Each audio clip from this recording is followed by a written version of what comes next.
विवाह कराओ। तो आज अपनी पंचांग को ब्रह्मदेव जब खोलते हैं सुनिए भैया, तो ब्रह्मदेव आज लग्न के लिए छांटते हैं तो क्या होता है भैया, अरे शुक्र देव का कर्ज धारे और ब्राह्मण शनि देव को देख रहे और गुरु नहीं है पक्षी राजा के और बार बार शनि देव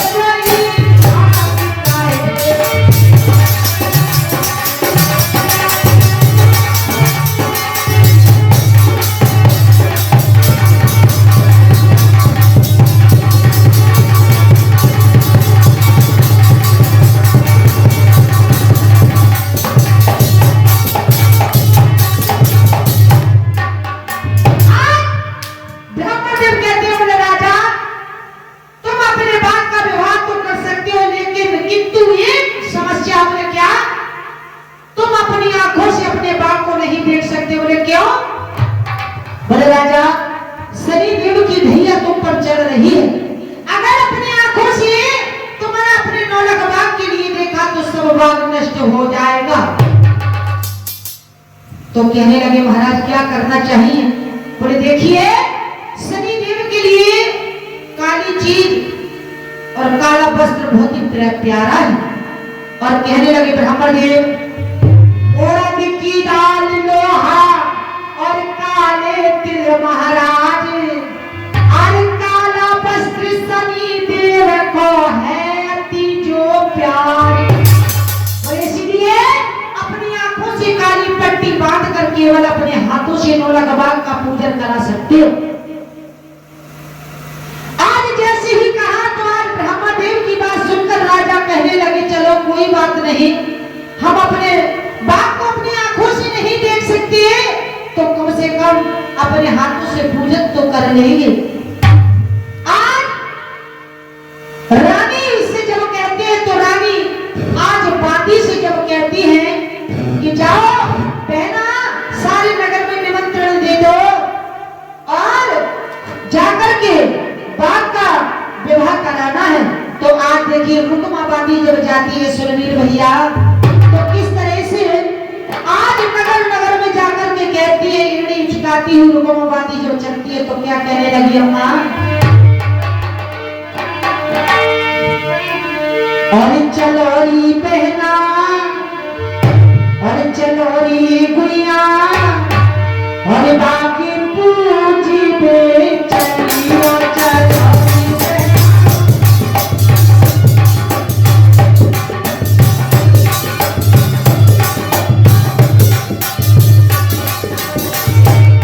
और कहने लगी क्या, और ठका बनानी और भिड़लानी बेटी तक जाकर की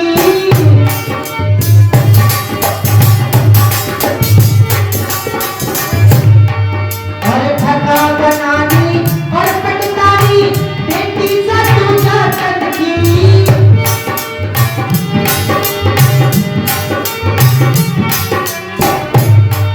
और हिल मिल के तुम चलियो बहना बेटी तक जाकर की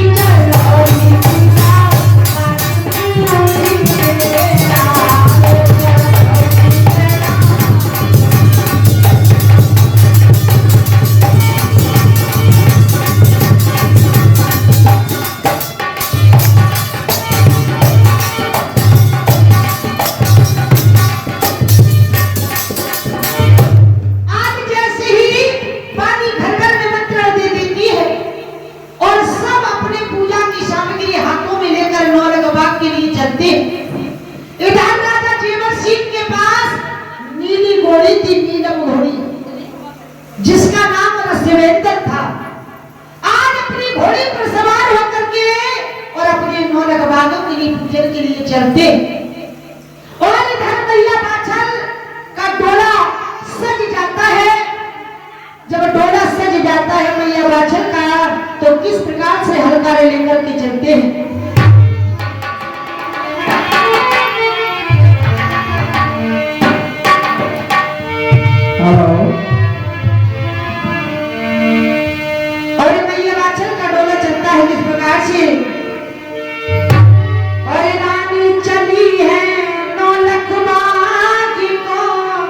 और सजवा की डोला सखियों की संग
तो देखिए क्या होता है। आज नौलख बाग में नाना प्रकार के आज मेला लगा हुआ था और जब मेला लगा हुआ था और हवन या विधि प्रारंभ हो चुका, ब्राह्मण विद्वान आए हुए और नौलख बाग में और जैसे स्वाहा स्वाहा के मंत्रों की जब धुनी लगती है और धुआं नरमंडल में जाता है तो क्या होता है मेरे प्रेमी सज्जनों,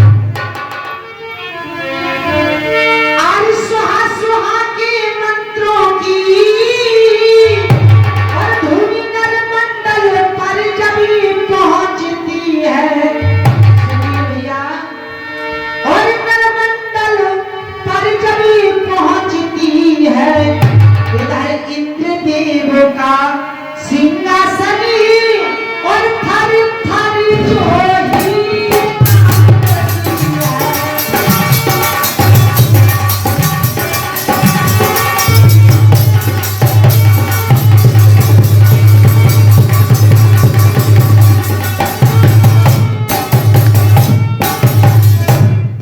आज इंद्रदेव का सिंहासन हाथ में लगा और कहने लगा ऐसा कौन है पृथ्वी पर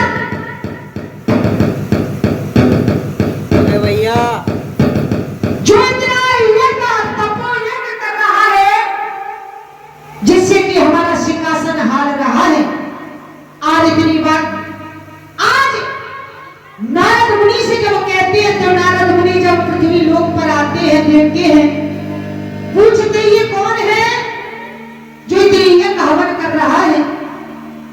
तो आज एक व्यक्ति कहने लगता है बोले महाराज ये हमारे जीवर्षी राजा है, अपने पुत्र प्राप्ति के लिए हवन यज्ञ कर रहे हैं। ये धर्म का काल है और करो भैया। आज राजा इंद्र को बताते हैं तो बोले कोई फर्क नहीं है, लेकिन इंद्रदेव का मन नहीं मानता है। अगर सिंहासन किसी ने छीन लिया तो क्या होगा। तो आज शुक्र और शनिदेव को भेजते हैं, बोले जाओ और जाकर के जो राजा हवन यज्ञ कर रहा है उसके हवन यज्ञ के लिए खंडित कर दो। आज जैसे ही कहा भैया और क्या हुआ, शुक्र शनिदेव जब आते हैं तो शनिदेव कहने लगते हैं शुक्र भैया तुम राजा का जाकर के ध्यान भटकाना और जैसे ही उसे क्रोध आएगा तो मैं राजा के मस्तिष्क पर विराजमान हो। आज देखिए जैसे शुक्र और शनिदेव नौलख बाग में जब पहुंचते हैं तो एक ब्राह्मण का रूप धारण करके तो कहने लगते हैं ये कौन है और ये अंधा हवन यज्ञ क्या कर रहा। तो कहने लगा एक बोले हमारे महाराज हैं। बोले अच्छा ये अंधा, अरे इसे राजा किसने बना दिया। अरे भला से कोई अंधा भी राजा होता है। और राजा जीवर्षी के कान में जब आवाज जाती है तो तुरंत क्रोध के मारे आज तन बदन में आग लग जाती है। जब तन बदन में आग लग जाती है, गुस्सा जब आता है और शनिदेव आकर के तुरंत आज मस्तिष्क पर विराजमान हो जाते हैं और गुस्सा के मारे आज राजा जीवर्षी ने आंखों से पट्टी को झटक देते हैं। जैसे ही आंखों से पट्टी के लिए खोला अब शनिदेव की दैया प्रारंभ हो चुकी और भैया नौलख बागों में जिस जिस तरफ दृष्टि डालते हैं राजा जीवर्षी कहते हैं आज मैया बाछड़ की आंखों से पट्टी बंधी हुई। आज मैया ने देखा कि मेरे स्वामी ने पट्टी खोल दी, तो मैया बाछड़ भी आंखों से पट्टी खोल देती और जिधर जिधर राजा की दृष्टि पड़ती है उधर उधर नौलख बाग को मनाने लगता है। आज देखिए भैया, नौलख बाग को मनाने लगता है और मैया जब कहती बोले स्वामी पीछे तो निगाह डालो, जब राजा ने पीछे को निगाह घुमाई तो सारे बाग की पत्तियां नीचे को आई। आज राजा के मुंह से हाय निकलता है तो राजा कहने लगा, हे मालिक, मैंने अपने हाथों से अपने पैरों में कुल्हाड़ी मार ली और ब्राह्मण देव ने मुझे इतना समझाया, लेकिन मैंने एक भी नहीं मानी। आज राजा की आंखों में आंसू और रो रो करके कहने लगा, क्या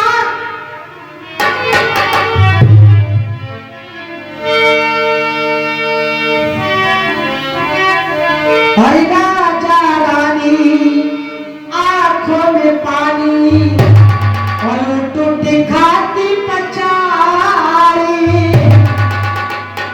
लल्ला चंद्रभान और बेटी बेटा नाए भाग में और उठ गयो करतार ले गयो करम लपेटा। भाग में न बेटी बेटा ले गयो करम लपेटा। भाग में न बेटी बेटा।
और लोग हमें निर्वंशी और तुझे बांझ कहकर बुलाते हैं।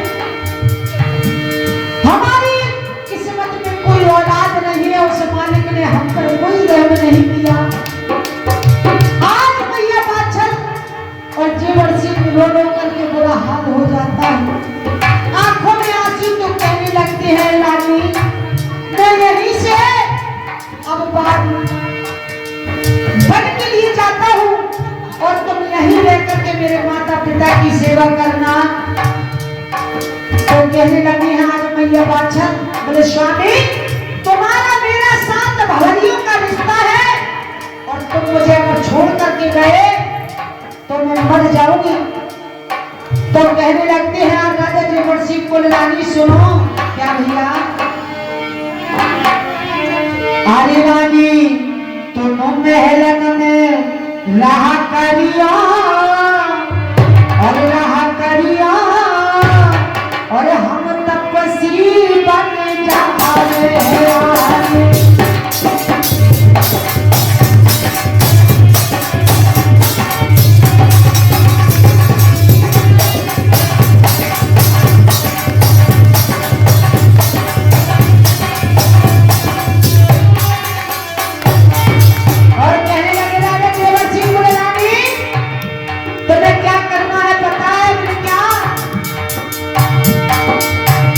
और ये सास का है तो बोली कछुमती कहियो,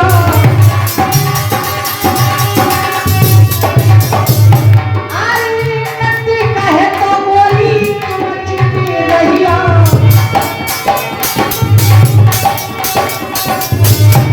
अरे सास ससुरा की सेवा करियो।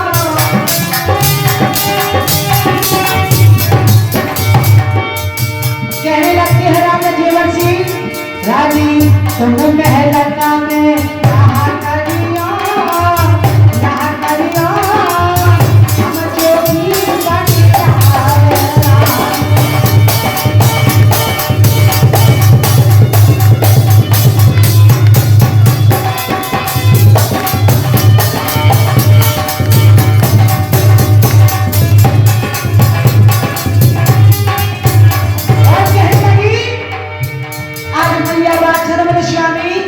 चाहे कुछ भी हो जाए सब तुम्हारे जाऊंगी, जहां तुम जाओगे वहीं मैं जाऊंगी।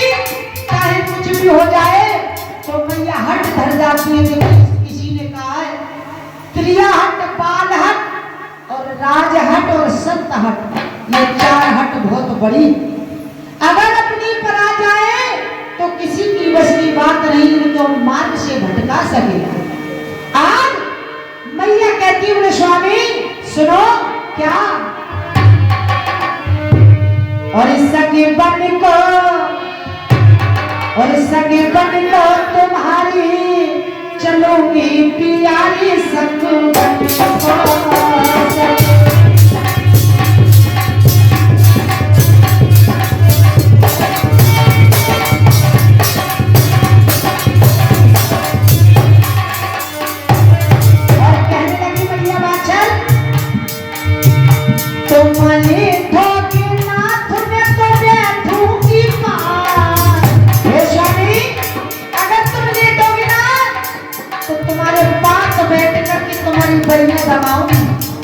तुमने तो बिना तुम्हें तो अरे बैठूंगी पार, तुम्हारी परिया जो मैं जो दबाया करूंगी सर्वना में।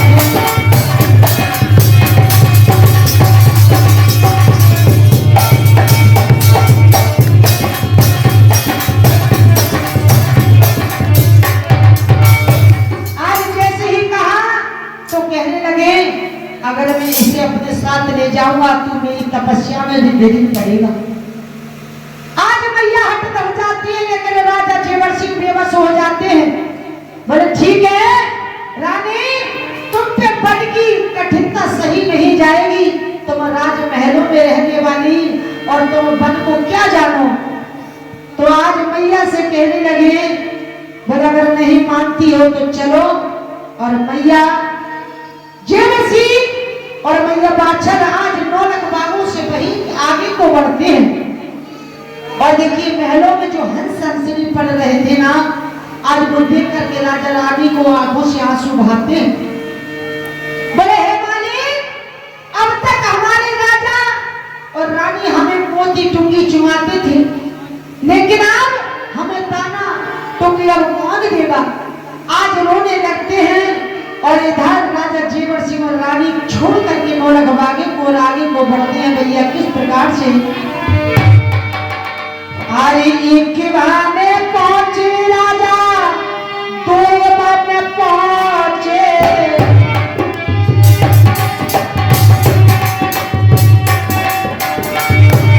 जे तो पहुंचे तुझे प्यारे आदमी जो राजा।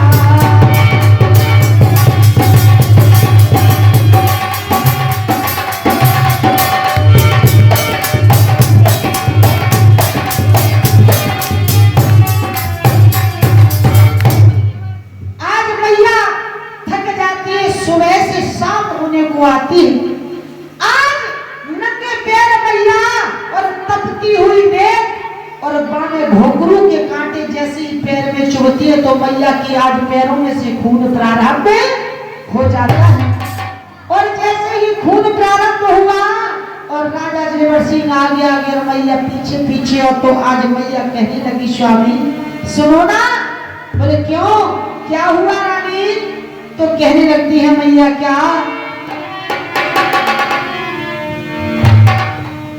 आरी कांटों में चुभी और पैरों में चुभी गए कांटे, हाय कैसे करूं।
अब तो सांझ भी होने को आई, क्यों ना यही विश्राम ले लो। आज जेवर सिंह कहने लगे, बोले कह तो सही रही है, अगर राजा के मन में विचार आया अगर मैं इसे यही छोड़ दूं तो ये सीधे महलों को चली जाएगी, और ये इतनी थकी हुई है कि मैं इसको यही छोड़ करके चला जाऊंगा और मैं आगे को बढ़ जाऊंगा, ये महलों को चली जाएगी। आज देखिए मेरे प्रेमी सज्जनों, आज मैया बाछड़ कहती है राजा से, बोले स्वामी अब काफी थक चुकी है, आज रात्रि का विश्राम यही कर लो। तो कहने लगा, बोले ठीक है। तो मैया कहती है स्वामी तुम सो जाओ, मैं तुम्हारी रखवाली करूंगी। बोले नहीं, घर में कर्तव्य तुम्हारा था मेरी सेवा करने का, लेकिन बाहर अब कर्तव्य मेरा है तुम्हारी सेवा करने का। देखिए ये पति और पत्नी में एक अटूट बंधन होता है। एक पति का कर्तव्य होता है, अगर पत्नी साथ हो बाहर जा रहे हो तो अपनी पत्नी की वो पति स्वयं रक्षा करता है, सेवा करता है, पानी की खाना पानी की पूछता है, सब काम व्यवस्था करता है। और जब मर्द घर हो तो पत्नी का ये कर्तव्य होता है, सर्वप्रथम आकर के कहीं से बाहर से आए तो सर्वप्रथम पानी पिलाए, उसके बाद में एक प्रेम से शब्द बोल करके खाना और जो भी जरूरत की चीज है उसे उसके सम्मुख रखे। यह पति पत्नी का अटूट जब प्रेम रहता है तो सारी जीवन बंधन बड़े प्रेम से चलता है। आज मैया से कहते हैं जेवर सिंह, बोले तुम सो जाओ। आज मैया देखी दिन भर की थकी हुई और राजा जीवन सिंह की जगहों पर सर रख करके सो जाते व हाथ को सीने से दबा